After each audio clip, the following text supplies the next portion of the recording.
Welcome to versus tutorial. Versus tutorial में दा के सीरीज के लास्ट लेक्चर में हमने देखा था रिकर्जन रिलेशन और उसको सॉल्व करने के कुछ हमने मेथड सीखे थे। दा की आज की सीरीज में हम लोग डिवाइड एंड कॉन्कर इंट्रोडक्शन देखने जा रहे हैं, वो एल्गोरिथम देखने जा रहे हैं और उस पर बेस्ड आज हम मिन एंड मैक्स प्रॉब्लम को देखेंगे। सबसे पहले मैं बात करती हूँ डिवाइड एंड कॉन्कर इंट्रोडक्शन देना चाहती हूँ, उसके एल्गोरिथम बताती हूँ। डिवाइड एंड कॉन्कर एक एल्गोरिथम है, इसमें हम क्या करते हैं, एक हग अमाउंट में हम इनपुट देते हैं और उस इनपुट को हम छोटे छोटे माइनर पीसेस इनपुट में डिवाइड कर देते हैं। फिर हम डिसाइड करते हैं कि वो जो छोटे छोटे पीसेस में हमने एक बहुत बड़े इनपुट को डिवाइड कर रखा है, वो हर छोटे इनपुट में उस टाइम क्या प्रॉब्लम आ रही है और जो भी प्रॉब्लम आ रही होती है उसमें उसको हम पीस वाइज सॉल्यूशन निकालते हैं और उसके बाद हम उन सबको कंबाइन कर देते हैं सॉल्यूशन को। इस चीज़ को, इस एल्गोरिथम को, इन तीनों स्टेप्स को हम डिवाइड एंड कॉन्कर एल्गोरिथम कहते हैं। सबसे पहले इसके अंदर हमारा इंट्रोडक्शन है।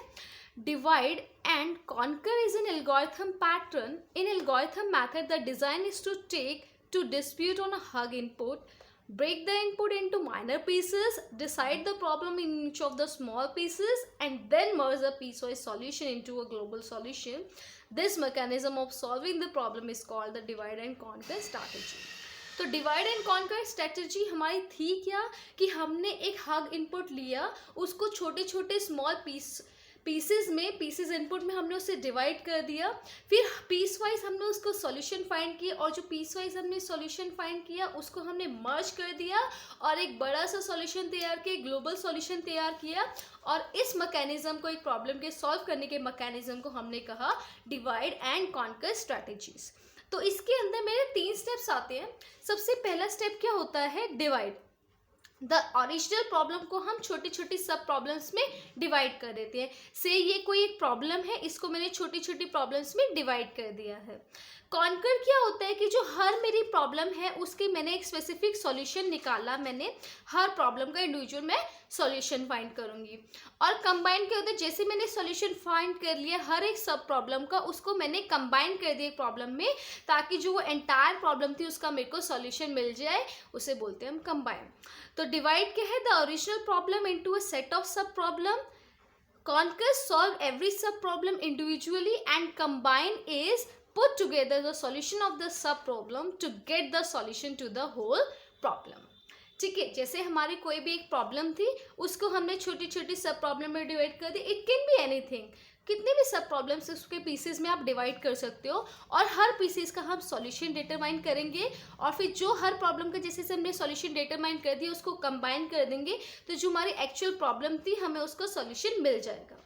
अब जो डिवाइड एंड कॉन्कर एल्गोरिथम है, ये जो स्ट्रैटेजीज है, इस पे बेस्ड हम 4 अप्रोच पढ़ेंगे, लेकिन आज वाले टॉपिक में हम डिस्कस करेंगे मैक्सिमम एंड मिनिमम प्रॉब्लम। वो 4 अप्रोच क्या है जिसको हम डिवाइड एंड कॉन्कर स्ट्रैटेजीज की हेल्प से सॉल्व करते हैं। सबसे पहली अप्रोच है आपकी minimum and maximum problem, second one है आपकी binary search, third is sorting and fourth is tower of Hanoi. आप जो हमारी डिवाइड और कॉन्कर स्ट्रैटेजीज होती है, जिसे हम DNC स्ट्रैटेजी भी कहते हैं, ये मेनली हमारे 2 फंडामेंटल स्ट्रैटेजी पे वर्क करती है। एक क्या होता है आपका रिलेशनल फॉर्मूला, दूसरा क्या होता है स्टॉपिंग कंडीशन।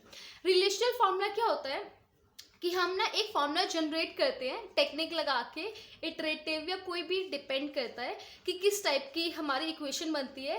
तो जब वो जनरल फॉर्मूला आता है उसमें हम क्या करते हैं, उस प्रॉब्लम को ब्रेक करते हैं और ब्रेक करते हुए उस प्रॉब्लम के हर सॉल्यूशन के, हर सब प्रॉब्लम के सॉल्यूशन को फाइंड करते हैं। रिलेशनल फॉर्मूले की हेल्प से हम उसे जनरेट करते हैं और लास्ट पे एक फॉर्मूला आता है हमारा जो कॉमन होता है। और स्टॉपिंग कंडीशन क्या होती है हमारी कि जो भी हमने प्रॉब्लम लिया उसको ब्रेक करा है हमने डिवाइड एंड कॉन्कर स्ट्रैटेजी में, तो हमें पता होना चाहिए कि हमें कितना टाइम लगेगा कि हम बार बार डिवाइड एंड कॉन्कर स्ट्रैटेजी को लगाते रहेंगे। तो ऐसी कौन सा पॉइंट आएगा जहाँ पे मुझे मेरी कंडीशन को स्टॉप करना है, क्या ऐसी कंडीशन होगी, उसे स्टॉपिंग कंडीशन कहते हैं। तो रिलेशनल फॉर्मूला क्या है, it is the formula that we generate from the given technique. After generation of formula, we apply DNC strategy, which is divide and conquer strategy, that is we break the problem and solve the broken sub problem. And the second is the stopping condition, जो again second fundamental है हमारा।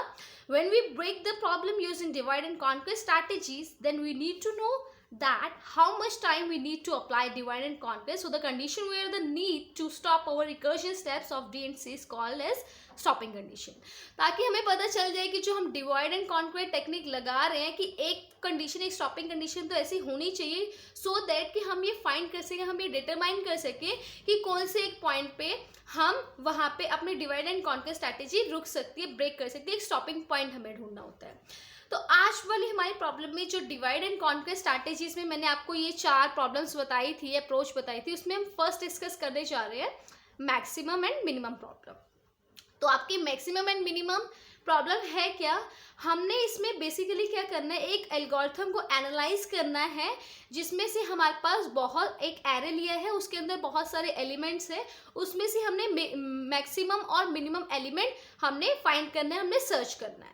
Algorithm क्या कहता है, मैंने लिया max के अंदर मैंने ए ऑफ आई की वैल्यू लगा दी, सेम मैं पहले मैक्स वाली वैल्यू की, मैं मैक्सिमम एलिमेंट के लिए मैं अपना एल्गोरिथम निकाल रही हूँ। मैंने कहा जो मेरा मैक्स वाला एलिमेंट है वो कोई भी ए ऑफ आई है, ए इज व्हाट, ए एरे का मेरा नेम है, और मैंने जैसे आई मेरा 0 से स्टार्ट हो रहा है, 1 से स्टार्ट हो रहा है और कहीं तक n तक जा रहा है। n क्या है, नंबर ऑफ एलिमेंट है, आई क्या है, फर्स्ट पोजीशन है एरे की।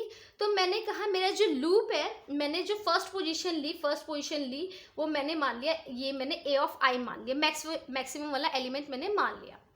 फिर मैंने कहा कि मैंने अपने लूप को उससे सेकंड वाली पोजीशन से चलाना है, यानी कि आई की वैल्यू 2 से लेकर n तक, n के लास्ट वाली वैल्यू है, वहां तक चलाना है। और मुझे कंपेयर करना है कि जो मेरी ए ऑफ आई की वैल्यू है अगर ग्रेटर देन है मैक्स से, ठीक है, ए ऑफ आई की वैल्यू जो है मेरी ग्रेटर देन अगर मैक्स से, ठीक है, तो मैं क्या करूंगी, मैक्स की वैल्यू में ए ऑफ आई को मैं स्टोर करवा दूंगी, ठीक है। सिमिलरली मिनिमम के लिए मुझे क्या फाइंड करना है कि अगर मेरी ए ऑफ आई की वैल्यू लेस देन है मिनिमम से, तो मैं मिनिमम को बोल दूंगी ए ऑफ आई। इस तरीके से ये चलेगा। ये तो है मेरी बेसिक अप्रोच, और मैं रिटर्न कर दूंगी मैक्स और मिनिमम एलिमेंट, ठीक है। अब नेक्स्ट जो मेरे इसके अंदर आता है एनालाइज करना, इसके अंदर मेरे 2 मेथड्स आ सकते हैं। या तो मैं अप्लाई कर दूं जनरल अप्रोच, एरे के साइज जो n मैंने लिया, तो उसमें मेरे नंबर ऑफ कंपैरिजन कितने आएंगे, वो होंगे 2n-2। अब देखो जरा, मेरा क्या है, सिर्फ मेरे एरे में n एलिमेंट है, ठीक है, n एलिमेंट है, मैंने माना 1 4 5 6 7, ये कितने एलिमेंट है, 1 2 3 4 5, n की वैल्यू क्या है 5 है, ठीक है। मैं अगर मैक्सिमम के लिए फाइंड कर रही हूँ, तो मैक्सिमम के लिए इसको मेरे को कंपेयर करना पड़ेगा, एक इससे भी, इसको मुझे इससे भी कंपेयर करना पड़ेगा, इसको मुझे इससे भी कंपेयर करना पड़ेगा, और इसको इससे भी कंपेयर करना पड़ेगा, है ना। तो मेरे को इसको कितनी बार कंपेयर करना पड़ा, 1 2 3 4, मतलब n-1 तक मेरे को कंपेयर करना पड़ा मैक्सिमम के लिए। सिमिलरली मिनिमम के लिए भी मुझे ऐसे ही करना पड़ेगा, मुझे इससे कंपेयर करना पड़ेगा, इससे इससे इससे, तो मिनिमम के लिए भी मुझे कंपेयर करना पड़ेगा n-1 टाइम। दोनों को ऐड कर देंगे ताकि हमें मैक्सिमम और मिनिमम के लिए कंपैरिजन आ जाए कि कितनी बार कंपेयर करना पड़ रहा है, तो मेरा कितना आएगा 2n-2। जो हम बेसिक अप्रोच करते हैं तो हमारे नंबर ऑफ कंपैरिजन कितने आते हैं, 2n-2। लेकिन अगर हम दूसरी अप्रोच अगर हम लगाते हैं जिसमें हम अपने प्रॉब्लम को डिवाइड कर रहे हैं सब प्रॉब्लम में, फिर हम हर ग्रुप के मैक्सिमम और मिनिमम को फाइंड कर रहे हैं, और उसकी हेल्प से हम कंपेयर कर रहे हैं मैक्सिमम और मिनिमम एलिमेंट को फाइंड करने के लिए, तो उसमें हम अब फाइंड करेंगे कि मेरे नंबर ऑफ कंपैरिजन कितने आते हैं, कितना मेरे को टाइम कम लगा या ज़्यादा लगा, इस चीज़ को हम देखते हैं।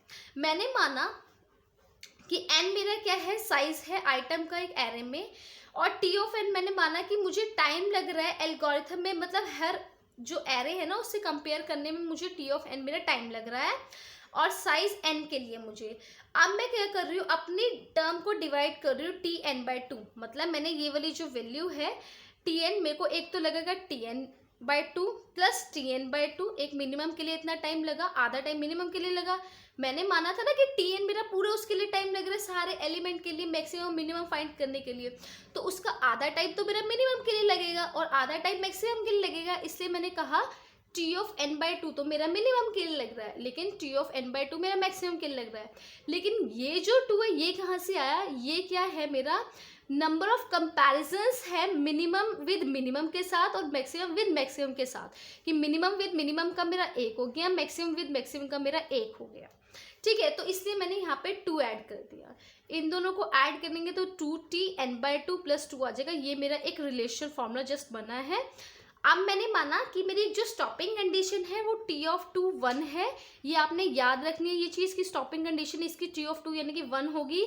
ये वो टाइम है, the time required to compare 2 elements और आइटम, कि 2 आइटम को कंपेयर करने के लिए मैंने माना कि मुझे 1 यूनिट लग रहा है, कुछ bit can be any unit, ठीक है, 1 यूनिट मुझे लग रहा है।